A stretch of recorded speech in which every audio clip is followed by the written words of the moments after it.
ഈ 2 ദിവസം മുൻപ് ഉയർന്നു വന്ന ചർച്ചയായിരുന്നു ഈ വിഴിഞ്ഞത്ത് ഈ പിണറായിയുടെ മകളും ഭാര്യയും കൊച്ചുമോനുമായി ഒരു ഔദ്യോഗിക പരിപാടിയിൽ അവർ പങ്കെടുക്കുകയാണ്. അതിനെക്കുറിച്ച് ചർച്ച ഉണ്ടായിരുന്നപ്പോഴാണ് ഇന്ന് ആമസോൺ റിയാസ് ഇന്ന് രാവിലെ വലിയ രീതിയിൽ കരയുകയാണ്.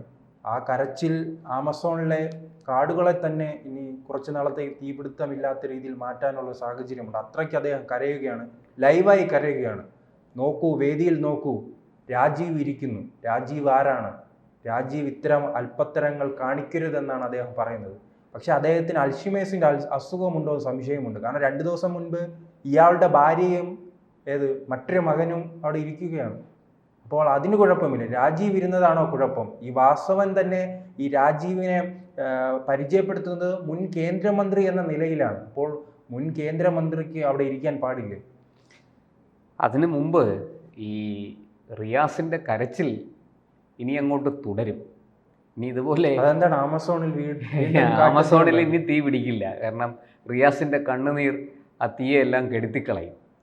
കാരണം എന്താണെന്ന് വെച്ചാൽ കേരളത്തിൽ നമുക്ക് പരിചിതമല്ലാത്ത ഒരു കാര്യമാണ് ഈ കേന്ദ്ര സർക്കാർ ഇത്തരത്തിലുള്ള ഒരു കേന്ദ്ര പദ്ധതികളുടെ ഉദ്ഘാടനം നിർവഹിക്കുന്ന അവസരത്തിൽ ഒന്നുകിൽ ഇവിടെ ഇടതുപക്ഷം അല്ലെങ്കിൽ വലതുപക്ഷമായിരിക്കും ഭരിക്കുന്നത്. അപ്പോൾ ഈ വലതുപക്ഷത്തും ഇടതുപക്ഷത്തും ഉള്ള നേതാക്കൾ ഒരുപക്ഷെ പ്രതിപക്ഷ നേതാവായിരിക്കാം, മുഖ്യമന്ത്രിയായിരിക്കാം, മുമ്പ് മുഖ്യമന്ത്രി ആയിരുന്ന ആളായിരിക്കാം, ഇപ്പോൾ പ്രതിപക്ഷ നേതാവായിരിക്കാം. അവരെ വിളിക്കും, അത് സ്വാഭാവികമാണ്. പക്ഷേ ഇതിനകത്ത് നമ്മൾ മനസ്സിലാക്കേണ്ടത് ഒരു കേന്ദ്ര സർക്കാരിന് നേതൃത്വം നൽകുന്ന പാർട്ടി ഏതാണോ ആ പാർട്ടിയുടെ സംസ്ഥാന ഘടകത്തിൻ്റെ അധ്യക്ഷനെ വിളിക്കുന്നത് ഒരു മര്യാദയാണ്. അതിനകത്ത് മറ്റൊരു കാര്യം, ഈ വിമർശനം അവിടെ ഇദ്ദേഹത്തിന്റെ സമീപത്ത് തന്നെ പാർട്ടി സെക്രട്ടറി ഗോവിന്ദൻ ഇരിക്കുന്നു. അദ്ദേഹം ഉന്നയിച്ചാൽ നമുക്ക് പറയാം, അദ്ദേഹത്തിന് ഉന്നയിക്കാനുള്ള ഒരു അധികാരമുണ്ട്. കാരണം അദ്ദേഹം കഷ്ടപ്പെട്ട് പാർട്ടിയിലേക്ക് വളർന്നു വന്നതാണ്. അല്ലാതെ ശ്രീധരൻ കിട്ടി മന്ത്രിയായ ഈ മനുഷ്യന് എന്ത് അർഹതയാണുള്ളത്? അത് വളരെ ശരിയായ ചോദ്യമാണ്. ഞാൻ അതിലേക്ക് വരാം. അപ്പോൾ ഈ പറഞ്ഞതുപോലെ ഇപ്പം ഗോവിന്ദൻ്റെ കാര്യം പറഞ്ഞതിലും ശരിയാണ്. അദ്ദേഹം ഒരു പാർട്ടിയുടെ സംസ്ഥാന സെക്രട്ടറി എന്നുള്ള നിലയ്ക്ക് അദ്ദേഹത്തിന് വേണമെങ്കിൽ ഒരു ആക്ഷേപം, ഒരു ആരോപണം ഉന്നയിക്കാം. അങ്ങനെയാണെങ്കിൽ എല്ലാ പാർട്ടികളുടെയും നേതാക്കളെ സംസ്ഥാന നേതാക്കളെ അവിടെ വിളിക്കേണ്ടതായിരുന്നു എന്നൊക്കെ പറയാം. പക്ഷെ ഇവിടെ ഈ റിയാസിൻ്റെ കരച്ചിൽ ഈ കിട്ടാത്ത മുന്തിരിയുടെ പുളി പറഞ്ഞ് കുറുക്കൻ കരയുന്നത് പോലെയാണ്. അദ്ദേഹത്തിന്റെ ആദ്യം ഈ കരച്ചിൽ റിപ്പോർട്ട് ചെയ്തതിന് മീഡിയമാണ്, അതിൽ തന്നെ രാഷ്ട്രീയമുണ്ടല്ലോ. അതെ, വളരെ തീർച്ചയായിട്ടും. കാരണം അദ്ദേഹത്തിന്റെ സ്നേഹം പലപ്പോഴും ഇത്തരം ടീമുകൾക്ക് വേണ്ടിയാണ്. അല്ല, നമുക്കത് അറിയാലോ. മീഡിയ വൺ എന്തെങ്കിലും മുഹമ്മദ് റിയാസിനെ വിമർശിച്ച് കണ്ടിട്ടുണ്ടോ? ഈ പൊതുമരാമത്ത് വകുപ്പ് മന്ത്രിയായിരിക്കുന്ന മുഹമ്മദ് റിയാസിനെ മന്ത്രിയാകുന്നതിന് മുമ്പും നേരത്തെ പാർട്ടിയിൽ പ്രവർത്തിക്കുന്ന കാലത്തും പല തെരഞ്ഞെടുപ്പുകളിൽ മത്സരിച്ചു തോറ്റ കാലത്തും 2009 മുതൽ നിരന്തരം ആയിരുന്നു റിയാസ്. 2021 വെള്ളച്ചാതിനും ഒന്ന് ജയിച്ചു കയറിയത്. അങ്ങനെയുള്ള റിയാസിനെ എന്തെങ്കിലും മീഡിയ വൺ അവർ സംപ്രേഷണം ആരംഭിച്ച കാലം തൊട്ട് മീഡിയ വണ്ണോ മാധ്യമമോ ഒക്കെ വിമർശിക്കുന്നത് കേട്ടിട്ടുണ്ടോ? ഞാൻ കേട്ടിട്ടില്ല. എന്തായാലും അതവിടെ നിൽക്കട്ടെ. ഈ റിയാസിന് അൽഷിമേഴ്സിൻ്റെ അസുഖമുണ്ടോ എന്ന് ചോദിച്ചത് വളരെ ശരിയാണ്. കാരണം 2 ദിവസം മുമ്പ് നടന്ന സംഭവം അദ്ദേഹം മറന്നുപോയി. മുഖ്യമന്ത്രി അദ്ദേഹത്തിൻ്റെ ഭാര്യയും മകളെയും കൊച്ചുമകനെയും അവിടെ കൊണ്ടുവന്ന് പ്രോട്ടോകോൾ ലംഘിച്ച് ഒരു പരിപാടിയിൽ പങ്കെടുപ്പിച്ചു. അതിനെക്കുറിച്ച് മാധ്യമപ്രവർത്തകർ ചോദിച്ചപ്പോൾ അദ്ദേഹം പറഞ്ഞ മറുപടി, അത് എൻ്റെ മകളും കൊച്ചുമകനും ആയതുകൊണ്ടാണ് പങ്കെടുത്തത്. എത്ര ബാലിശമായൊരു ഉത്തരമാണ് മുഖ്യമന്ത്രി പറഞ്ഞിരിക്കുന്നത്, അല്ലേ?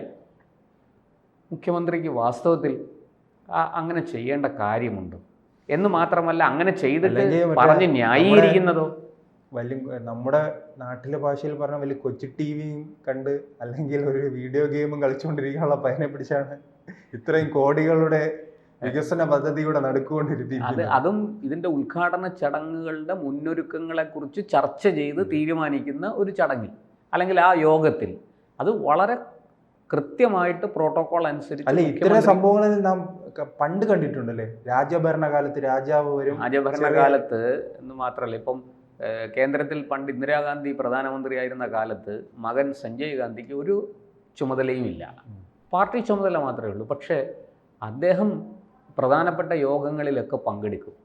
ക്യാബിനറ്റ് തീരുമാനങ്ങൾ പോലും അദ്ദേഹത്തിൻ്റെ ഇഷ്ടത്തിനനുസരിച്ചാണ് നടന്നുകൊണ്ടിരുന്നത്. അല്ല, അദ്ദേഹത്തിൻ്റെ 15ാമത്തെ വയസ്സിൽ അങ്ങനെ വന്നു കണ്ടിട്ടില്ലല്ലോ.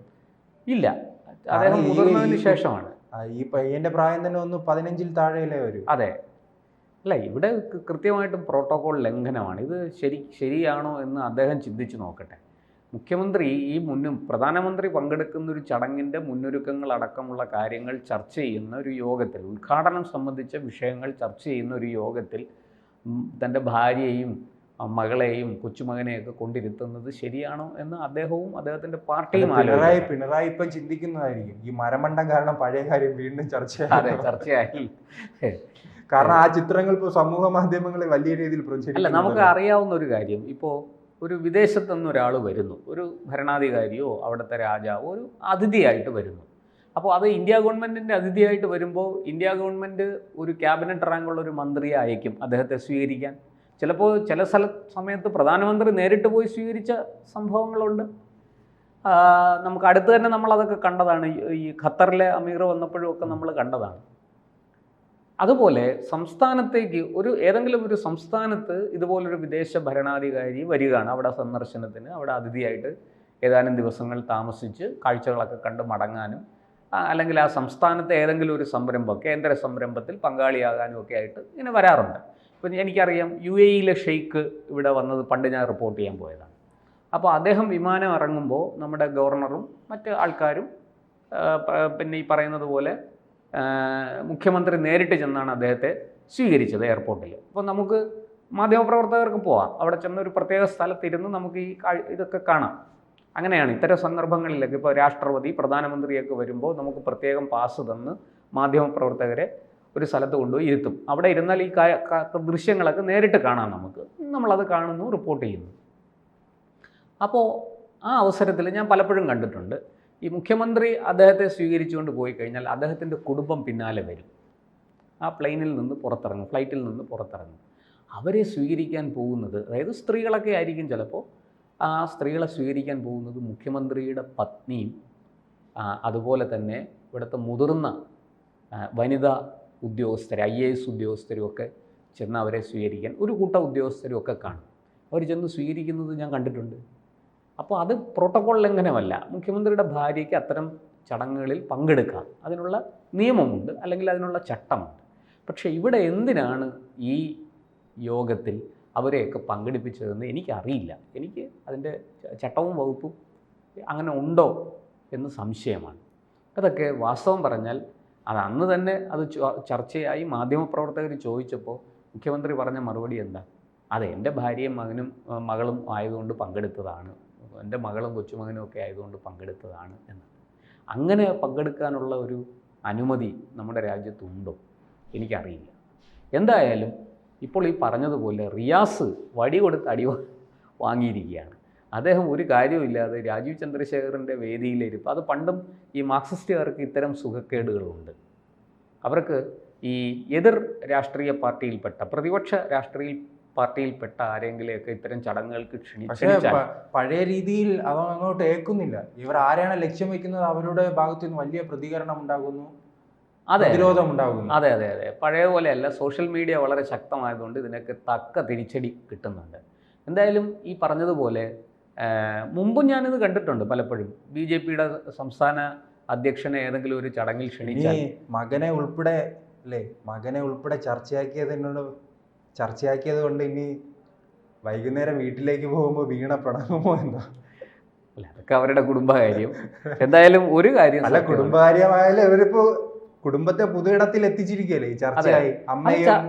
കാരണം അമ്മയും ഭാര്യയും കൊച്ചുമകനെയും മുഖ്യമന്ത്രിയുടെ കൊച്ചുമകനെയൊക്കെ അതെ നമുക്കിപ്പോൾ ആവശ്യമായി ഒരു ചർച്ചയ്ക്ക് നമുക്കിപ്പോൾ മുഖ്യമന്ത്രിയെ മാത്രം സഹിച്ചാൽ പോരല്ലോ, വിദേശ രാജ്യങ്ങളിൽ ഉൾപ്പെടെ പോകുന്ന കുടുംബവുമായി. അങ്ങനെ കുടുംബവുമായി പോകുമ്പോൾ അവരും വിമർശനത്തിന് ഇരയാകേണ്ടവർ തന്നെയാണ്. അല്ല, അത് ജനങ്ങൾക്ക് ചോദിക്കാനുള്ള അവകാശമുണ്ട്. എന്തുകൊണ്ട് പോയി, എന്തുകൊണ്ട് ഇവരെ കൊണ്ടുവന്നു എന്നൊക്കെ ചോദിക്കാം. അത് ചോദിക്കണതിന് അവർക്ക് തീർച്ചയായിട്ടും ജനങ്ങൾക്ക് അതിനുള്ള അവകാശമുണ്ട്. ആ ജനങ്ങൾക്ക് വേണ്ടിയിട്ടാണ് മാധ്യമങ്ങൾ ഈ ചോദ്യം തന്നെ വലിയ രീതിയിൽ വിമർശനം ഉണ്ടായിരുന്നല്ലോ. ഈ വിദേശ രാജ്യങ്ങളിൽ മുഖ്യമന്ത്രി സന്ദർശിക്കാൻ പോകുമ്പോൾ ഫാമിലി ടൂറായി മാറുന്നു എന്ന വിമർശനം. ഇതിനുള്ള പണം എവിടെ നിന്ന് വരുന്നു, ഖജനാവിൽ നിന്നുള്ള പണമാണോ എന്ന രീതിയിലുള്ള വലിയ രീതിയിലുള്ള ചർച്ചകൾ ഉണ്ടായിട്ടുണ്ട്. അതിന്റെ തുടർച്ച തന്നെയാണ് ഇപ്പോഴും ഉണ്ടാകുന്നത്. ഇല്ല, മുഖ്യമന്ത്രിക്ക് അദ്ദേഹത്തിന്റെ ഭാര്യയെ കൂടെ കൊണ്ടുപോകാം. ഇപ്പോൾ വനിതാ മുഖ്യമന്ത്രിയാണെങ്കിൽ അവർക്ക് ഭർത്താവിനെ കൂടെ കൊണ്ടുപോകാം, അതിന് അനുമതിയുണ്ട്. പക്ഷേ ഈ കുടുംബസമേതം ടൂറ് പോകുന്ന ഒരു പ്രവൃത്തി, ഒരു പ്രവണത എത്ര ശരിയാണെന്ന് അദ്ദേഹവും അദ്ദേഹത്തിൻ്റെ പാർട്ടിയൊക്കെ ആലോചിക്കട്ടെ. പാവങ്ങളുടെ പാർട്ടിയെന്നും മനുഷ്യനാകണമെന്നുമൊക്കെ പാടി പുകഴ്ത്തുന്ന ഒരു പാർട്ടി അതിൻ്റെ നേതാക്കൾക്ക് അധികാരസ്ഥാനങ്ങളിൽ എത്തുമ്പോൾ അവർ ആഡംബര ജീവിതത്തിൽ മതിമറക്കുന്നു എന്നുള്ള ആക്ഷേപം വളരെ ശക്തമാണ്. അതിന് അവർക്ക് മറുപടിയില്ല എന്നുള്ളതും ഒരു നഗ്നമായ സത്യമാണ്. കൂടുതൽ വാർത്തകളും വിശേഷങ്ങളും നിങ്ങളിലേക്ക് എത്താൻ ABC മലയാളം സബ്സ്ക്രൈബ് ചെയ്യുക, ബെൽ ബട്ടണും അമർത്തുക.